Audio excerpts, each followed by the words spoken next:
Olá, muito boa noite para você. Está no ar o Jornal Terra Viva desta segunda-feira, 23 de janeiro de 2023. Veja agora o que é destaque no agronegócio, no Brasil e no mundo. Em sua primeira viagem internacional, o presidente Lula e o presidente argentino Alberto Fernandes assinam acordos bilaterais e falam sobre o interesse na criação de uma moeda única nas transações comerciais. Balanço da participação do Brasil no Fórum Global para Alimentação e Agricultura na Alemanha. Ministro da Agricultura, Carlos Fávaro, enfatiza o fortalecimento das cooperações internacionais.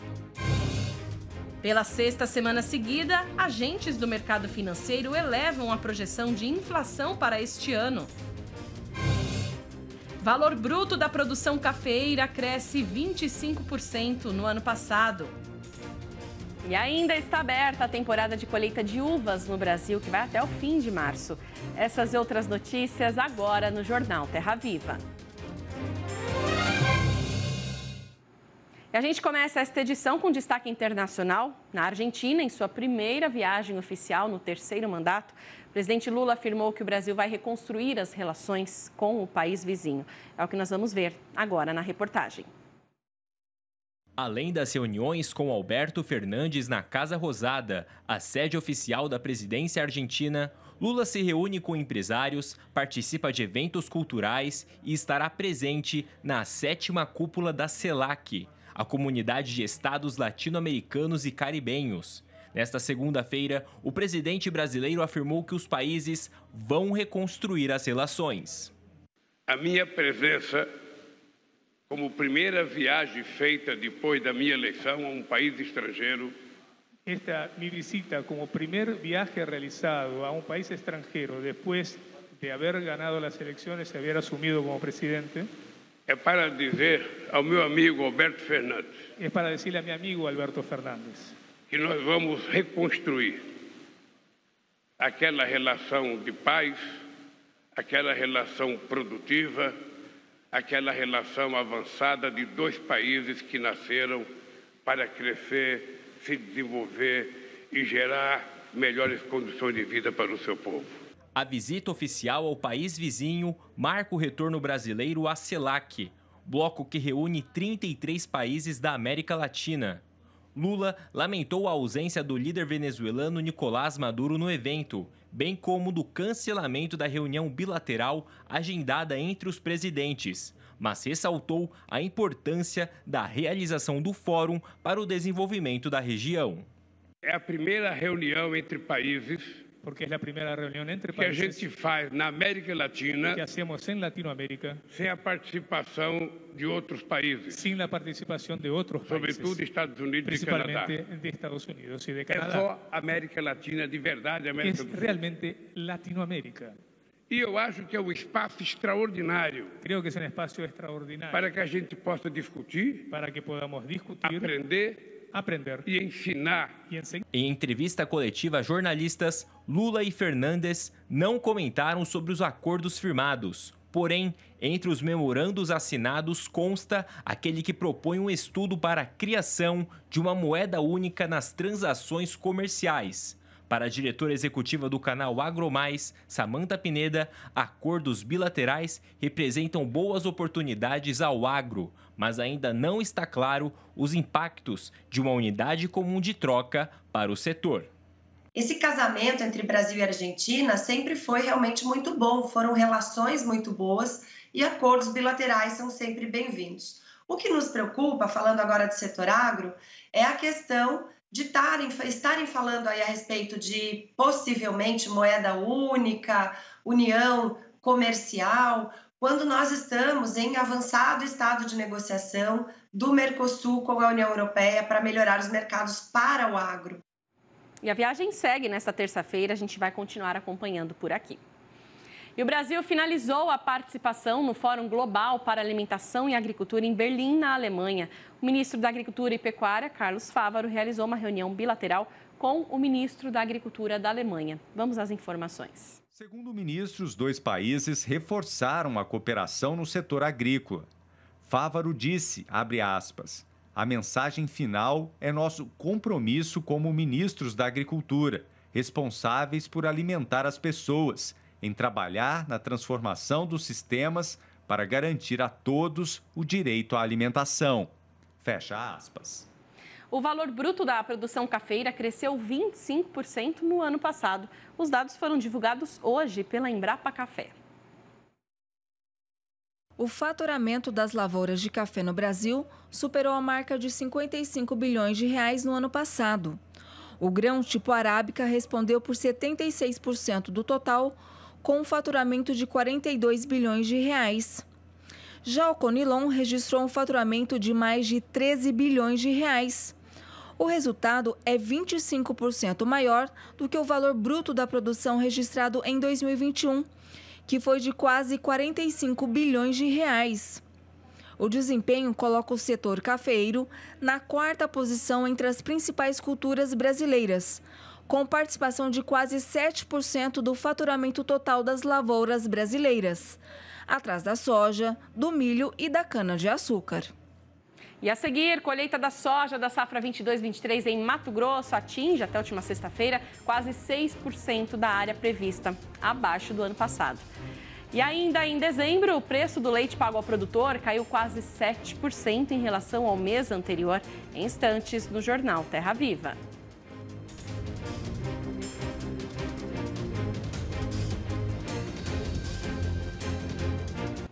O canal Terra Viva transmite nesta sexta-feira, dia 27 de janeiro, o ABQM Awards, uma premiação considerada o Oscar do cavalo quarto de milha, a mais importante premiação da raça no ano. São 14 anos já de tradição em que estarão em destaque na programação aqui do canal Terra Viva. E além do prêmio, no dia 27, a partir das 8h30 da noite até meia-noite, você confere entrevistas especiais na nossa programação e uma série de programas especiais do Tatersal, que já começou hoje, nesta segunda-feira e ao longo da semana, então, esses programas especiais sobre a BQM Awards.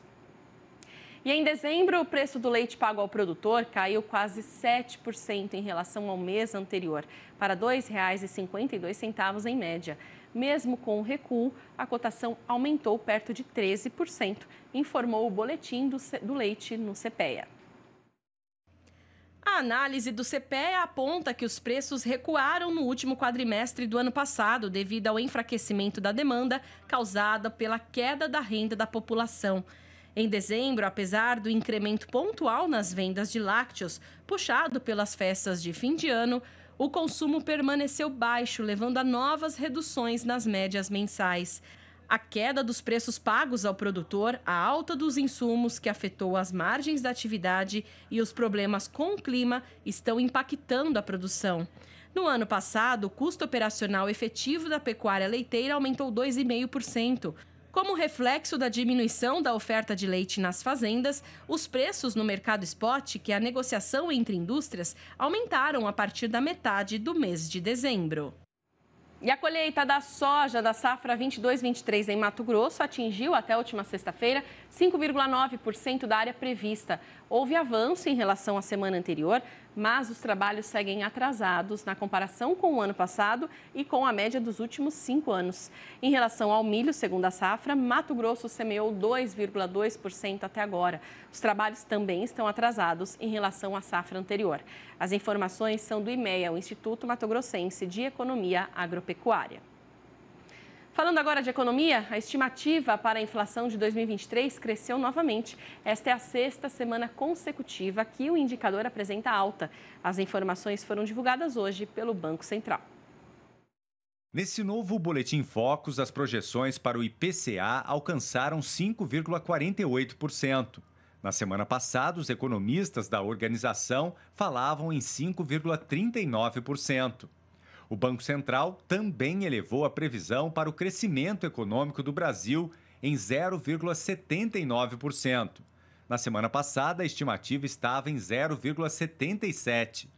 A previsão para a taxa Selic ficou em 12,5%, mesmo valor divulgado na semana anterior. E este é o assunto do Agritendências de hoje com Silmar César Miller. Olá, Silmar, seja muito bem-vindo ao Jornal Terra Viva, uma ótima semana para você. Vamos falar então sobre o agro, né? Qual a influência que o agronegócio tem com essa contínua elevação das perspectivas da inflação, né? Qual o cenário que você está prevendo para esse ano? Boa noite. Muito boa noite, Línia. Boa noite aos nossos amigos do canal Terra Viva. Bom, por enquanto, as previsões aí que são contínuas a cada semana, o pessoal volta a aumentar as perspectivas de inflação por esse ano. Tem todo um componente aqui que tem a ver com as contas públicas, né? A questão do rombo do orçamento, ou seja, um fator importante para esse pessimismo com relação à inflação. Mas, claro, infelizmente, o nosso agronegócio também acaba contribuindo ou deve contribuir um pouco para esse aquecimento aqui da inflação no Brasil, novamente, assim como no ano passado. É o clima não está ajudando. No sul do país já se fala uma quebra muito forte na safra de milho, que a gente tem acompanhado, ameaça também safra de soja, tem preocupações também com o setor de arroz e outros setores também, especialmente o setor de legumes e verduras, é outro setor bastante afetado, não só por falta de chuvas, como é o caso do sul, mas também por excesso de chuvas, como é o caso na região sudeste e particularmente na região centro-oeste. Aliás, o nordeste também, tudo isso com todo o restante do país, fora o extremo sul, muito prejudicado por excesso de umidade. Eu conversei ainda hoje com os responsáveis pelo setor de frutas e legumes aqui no nosso Brasil e as perspectivas não são lá muito boas, não. Já existe algum efeito danoso aqui, por exemplo, no setor de hortigranjeiros, como o tomate. O tomate foi o grande vilão da inflação do ano passado e esse ano não está sendo diferente. Já existem perdas aqui por excesso de chuvas na região sudeste, que é uma grande região produtora de tomate, particularmente o próprio estado de São Paulo, e preocupações também com outras culturas aqui, entre as quais esse macro setor de hortigranjeiros é a preocupação mais importante. Setor de frutas no sul também, no ano passado houve perdas muito fortes, por exemplo, setor de frutas no extremo sul, como Santa Catarina e Rio Grande do Sul. Esse ano não está sendo diferente, lá por questão de falta de chuvas. Maçã, por exemplo, foi um setor muito afetado no ano passado por falta de umidade. Portanto, as preocupações começam o ano começa já com preocupações, portanto, com o efeito do clima nesse setor que tem uma influência muito grande na inflação, que é o setor de frutas, legumes e verduras. Infelizmente, essa é a realidade, pelo menos por enquanto, nesse início do ano, Lilian. É verdade, Silmar. Agora, abrindo a semana, como os mercados fecharam hoje, as principais commodities agrícolas? Bom, o setor de grãos muito enfraquecido nesse início de semana, em boa parte, no caso da soja, do milho particularmente, por conta do feriadão chinês, do Ano Novo Lunar Chinês, começou ontem, aí toda semana o pessoal cai fora do mercado, então a China, que é um grande player internacional, fica fora dos negócios, e isso acaba pressionando os preços lá fora. É o caso da soja, por exemplo. Soja caiu hoje 1 ponto percentual por conta dessa ausência dos chineses no mercado, vai durar toda a semana, e, por outro lado, também por conta de chuvas, retornando à Argentina. Deu uma aliviada na seca na Argentina, acabou sendo um fator de pressão sobre os preços na Bolsa de Chicago. Mesmo caso do milho, milho também com fracas inspeções de exportações de milho americano, conforme dados divulgados na segunda-feira pelo USDA, Departamento de Agricultura dos Estados Unidos. Trigo também com uma evolução melhor agora do clima para a safra americana de trigo de inverno, acabou sendo um fator de pressão e o trigo também caiu, até caiu mais, 2,8%. Na Bolsa de Nova York, um destaque positivo aqui para o algodão. O algodão, por conta de expectativa de que a China retome a normalidade de suas compras de algodão no mercado internacional esse ano, depois de um fraco movimento no ano passado, o algodão está tendo um bom suporte ultimamente, hoje voltou a subir, 0,8%. Café arábica, por conta de um conjunto de fatores, entre os quais aqui incerteza com relação ao tamanho real da próxima safra brasileira, voltou a subir hoje, 2,4%, isso no caso do arábica. Na contramão, o açúcar caiu um pouquinho hoje e o boi gordo na B3 não tem jeito, voltou a cair hoje, acompanhando o próprio mercado físico. Queda de 0,9% o contrato de fevereiro do boi gordo na Bolsa de Mercadoria de São Paulo, a B3.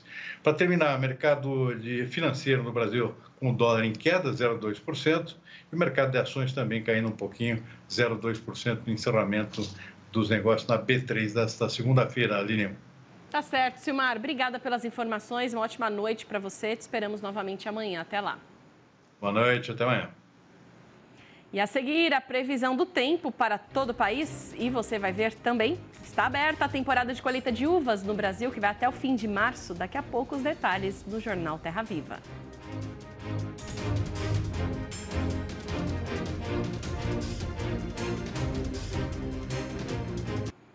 Terminou o Fórum Econômico Mundial em Davos, na Suíça, e, segundo especialistas, a participação do Brasil foi importante para reafirmar como o país pretende se posicionar nas negociações internacionais. Os 5 dias de evento trataram de temas globais como recessão, crise climática e energética, guerra, inflação e juros.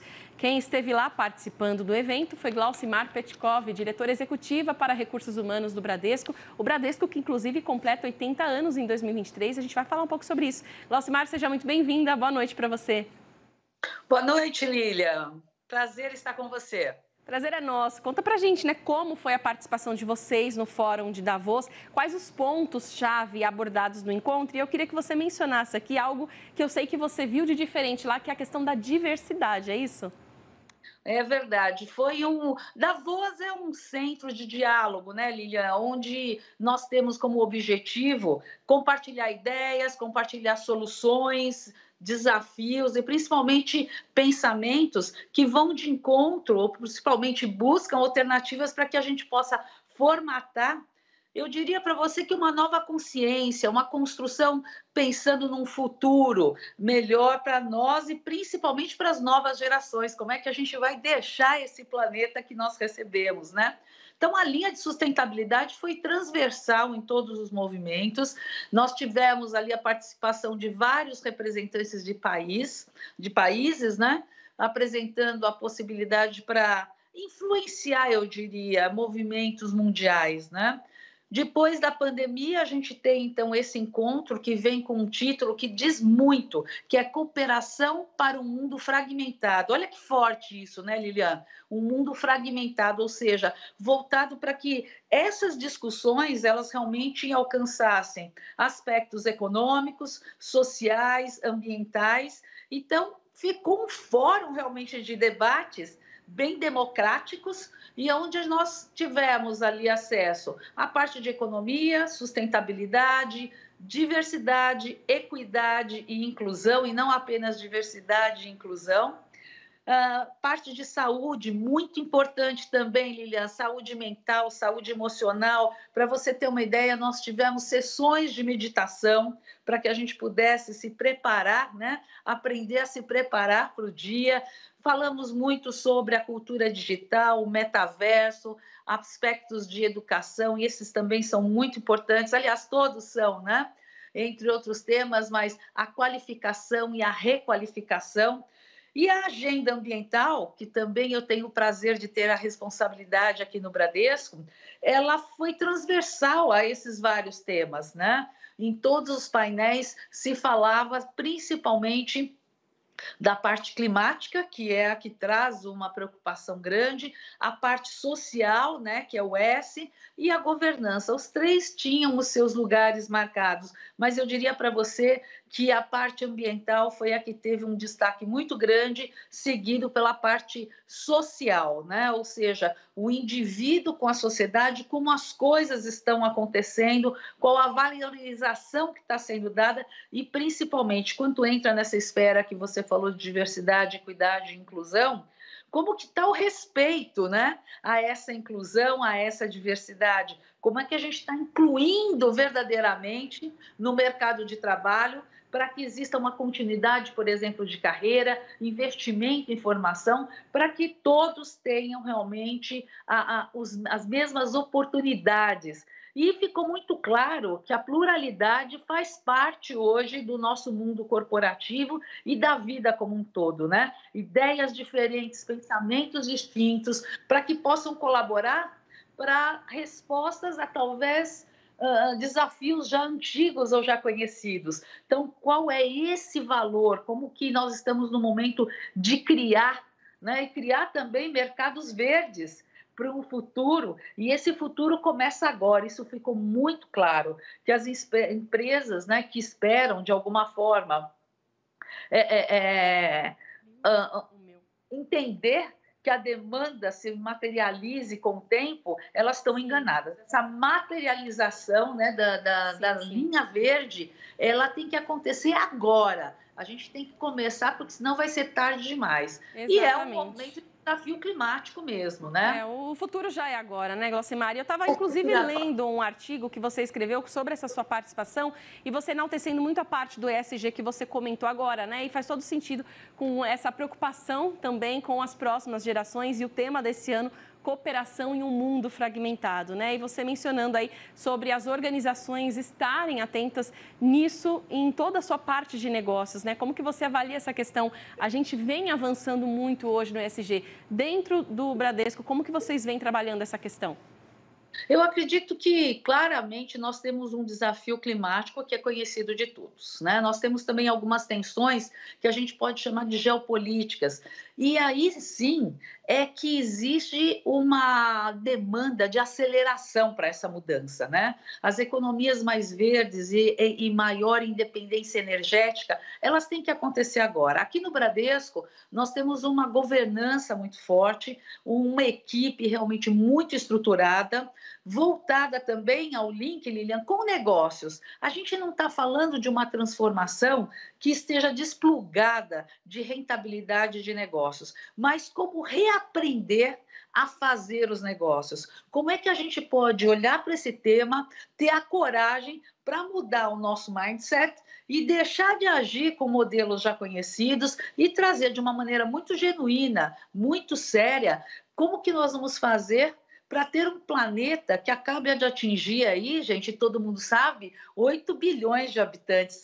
São muitas pessoas, né? Então, nós precisamos ver como que nós podemos auxiliar nesse sentido e fazer com que, nesse artigo, eu utilizo a casa que a gente vai entregar, principalmente para as pessoas que nós amamos e para todas as gerações, tem que ser uma casa de respeito, né? Uma casa tão boa como nós recebemos. Então, nesse sentido, nós temos aqui comitês onde estão envolvidos desde o conselho, presidente do conselho, conselheiros, o board, para que a gente possa agir junto aos segmentos de negócio. Não existe uma ação de ESG que esteja ligada apenas à área de sustentabilidade.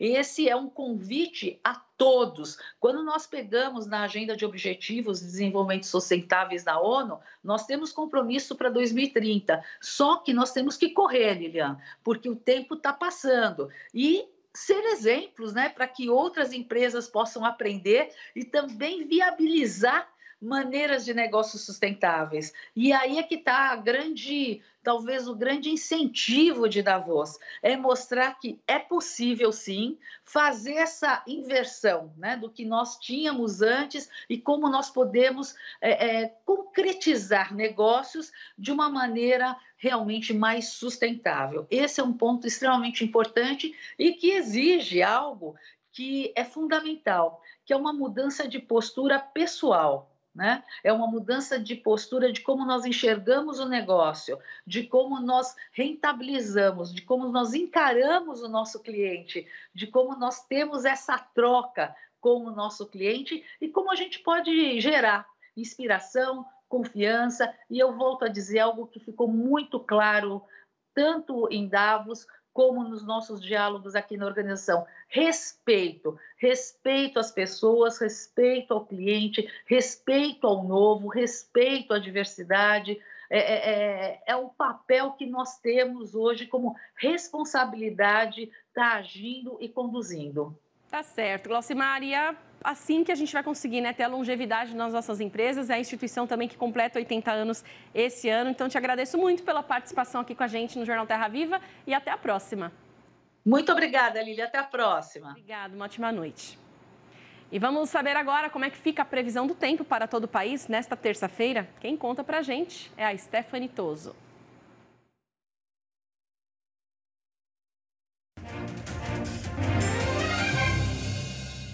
Nesta terça-feira, as instabilidades ganham mais força na região sudeste do país, com a passagem da frente fria afastada no oceano e a circulação de ventos favorecendo todo esse fluxo de umidade entre Rio de Janeiro, Minas e o estado do Espírito Santo, o potencial para temporais aumenta muito. Essa chuva, inclusive, volta a atingir áreas produtoras de café do sul de Minas. E o potencial para transtornos nos próximos dias aumentam. Os acumulados tendem a ser expressivos, variando de 80 a 200 milímetros, isso pelo menos até a sexta-feira. Ainda chove forte no norte do estado de São Paulo, mas a chuva é mais localizada e pontual. Já na capital paulista, o potencial para temporais diminui ao longo da terça-feira e o calor ainda continua. Já no centro-oeste do país, destaque para o estado de Goiás e leste de Mato Grosso. A chuva ainda persiste e tem potencial para temporais. Agora, entre norte e nordeste, ainda chove forte, inclusive na região do Mato Piba. E essa chuva ajuda principalmente na reposição da água no solo.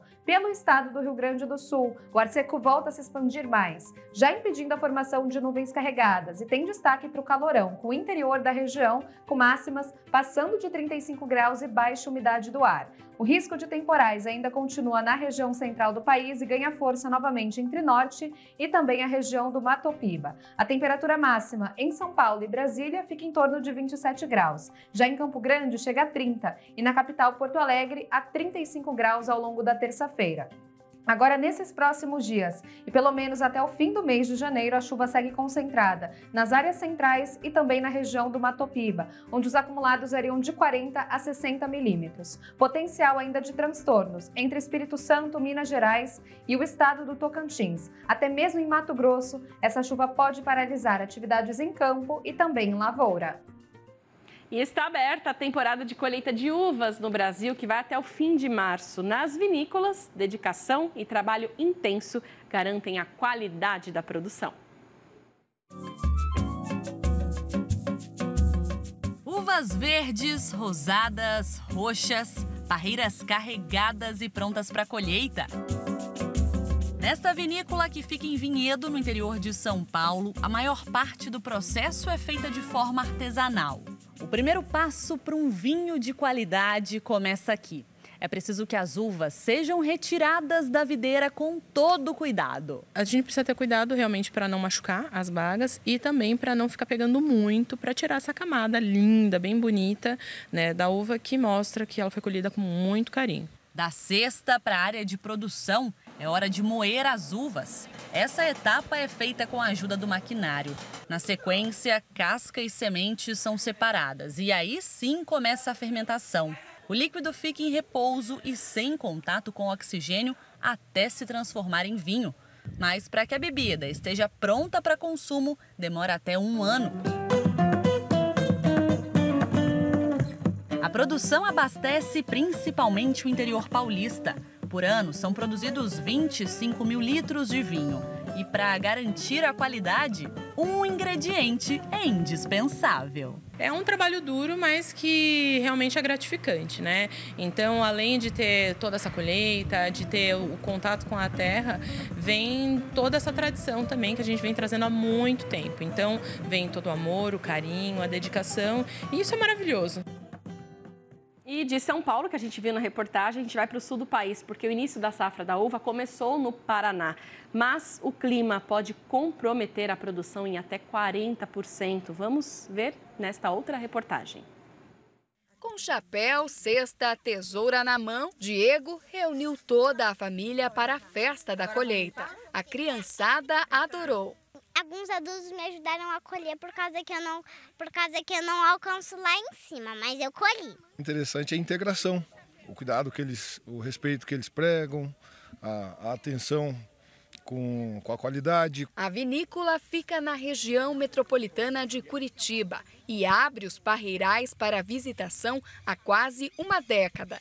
O evento é a data mais importante do ano porque marca o início da safra. Ela dá frutos uma vez por ano apenas. Então a gente passa meses e meses cuidando de cada pé como se fosse o teu jardim, né? Todos os anos, os turistas podem participar da primeira colheita de uvas. E quem abre a temporada é a Bordeaux, geralmente usada na fabricação de sucos e geleias, mas que também pode ser consumida in natura, assim direto do pé.